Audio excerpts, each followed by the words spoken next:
Greninja is an iconic starter Pokémon that got introduced back in Generation 6. Over the generations, Greninja has been a very good Pokémon in competitive singles. Even right now in Pokémon Scarlet and Violet, Greninja is still a good Pokémon in competitive singles, despite it getting nerfed massively. In this video I will go over what made Greninja a perfect Pokémon in competitive singles in both Gen 6 and Gen 7, and I will mention its competitive history in both of these gens. To be very clear, I will only go over these two generations and not Gen 9, as the nerfs it received in this gen make it significantly worse than its pre-Gen 9 version, and I don't believe it's a perfect Pokémon anymore in Gen 9. With that being said, let's go over why Greninja was the perfect competitive Pokémon back in the day. It was perfect. Perfect. Everything, down to the last minute details. First of all, Greninja has great offensive stats with 95 base attack, 103 special attack and a very high base 122 speed stat. Greninja also has a great offensive typing with Water Dark that is further boosted by its great step moves with Hydro Pump, Surf, Dark Pulse and Water Circle for priority. However, these step moves are not even that important since Greninja has the ability Protean, which was very good pre-Gen 9 as it allowed the user to transform in any type corresponding to the move it was about to use, and it didn't have a limit on only the first turn. This gave it stab on any move it used and was a good defensive tool, making it harder for the opponent to hit Greninja with a super effective move since it is very fast.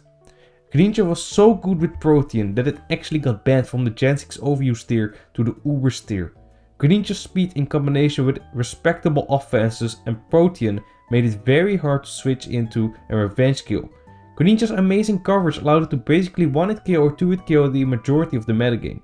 It has a very solid move pool with wide coverage options to choose from, like Gong Shot to hit fairy types like Clefable, Hidden Power Fire to hit Ferrothorn, Ice Beam to hit ground and grass types, Grass Knot to hit bulky water types and some ground types as well, and Low Kick to hit steel and dark types and even more options.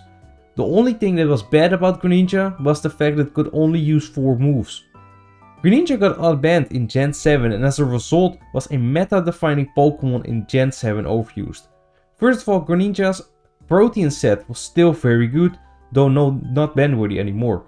Greninja was still a dangerous offensive threat with its mixed attacking stats and very rich move pool.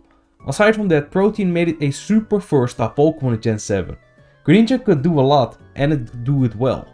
You had physically offensive sets, specially offensive sets, Joy Scarf sets, Hazard Lead sets with both spikes and toxic spikes, and setup sets with Z Happy Hour.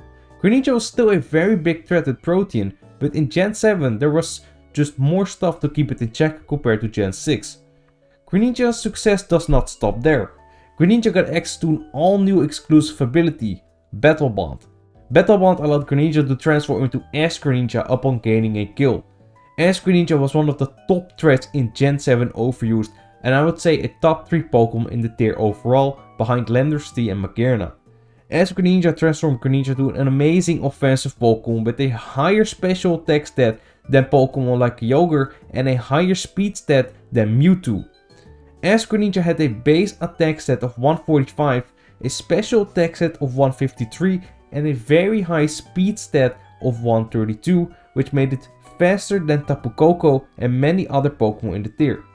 While it couldn't use Protean on this set, it still has very good offensive typing and the great step moves I mentioned earlier. With a choice specs, Ash Greninja was super difficult to deal with defensively and offensively too due to its very high speed. If that wasn't enough, Battle Bond also boosted its signature move Water Shuriken from 15 base power to 25, making it one, if not the strongest priority move in the game.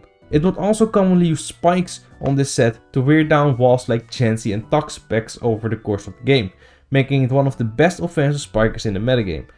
Really the only downside of Ash Greninja is that it's still quite frail and needs a KO to transform, which means you are forced to use regular Greninja first, which is significantly weaker.